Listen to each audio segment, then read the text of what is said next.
আমাদের দৈনিক কাজগুলা আমরা কিন্তু সবাই নোট করে রাখি বা লিখে রাখি, সেটা ডিজিটালি হোক বা খাতা কলমে। যেমন ধরুন যে আপনি হয়তো, আমি যেটা করি নর্মালি, আমি কিন্তু গুগল কিপে লিখে রাখি, গুগল ডকে লিখে রাখি, ইভেন খাতায়ও নোট করে রাখি। কিন্তু সব থেকে বড় প্রবলেম কোনটা হয় জানেন? টাইমলি ওইটা দেখা হয় না।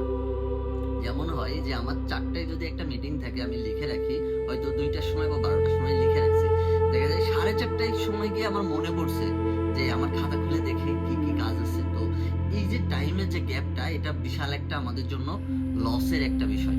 তো এই জিনিসটা আমি আবার রিকভার করতে পারছি। খুব মজার বিষয়টা হচ্ছে আমি এআই এজেন্টের মাধ্যমে এটা রিকভার করতে পারছি। এখন আমি আমার এআই এজেন্টকে তাকে একদম সম্পূর্ণ ট্রেন আপ করে নিছি।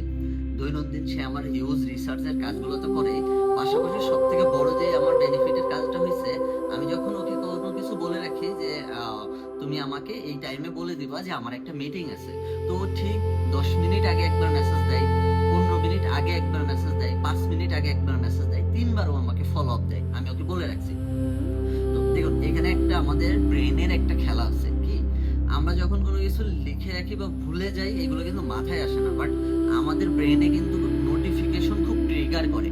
তো যখনই ফোনে বা আমি যখন কাজ করতেছি কম্পিউটারে বা ফোনে আসি, টুম করে যখন টেলিগ্রামে একটা মেসেজ আসে, ওইটা কিন্তু সাথে সাথে ইনস্ট্যান্ট দেখে দেখে মানে একদমই ইনস্ট্যান্ট সেটা দেখা যায়।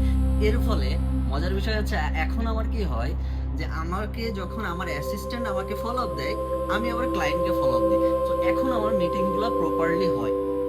তো এআই অ্যাসিস্ট্যান্ট আপনার কি কি যে আসলে উপকারে আসতে পারে আপনি চিন্তাও করতে পারবেন না। সে আপনার দৈনন্দিন লাইফটাকে ফুল অটোমেশন করে দিতে পারে। তো নেক্সট একটা ভিডিওতে আমি আরো বিস্তারিত জানাবো। Thank you.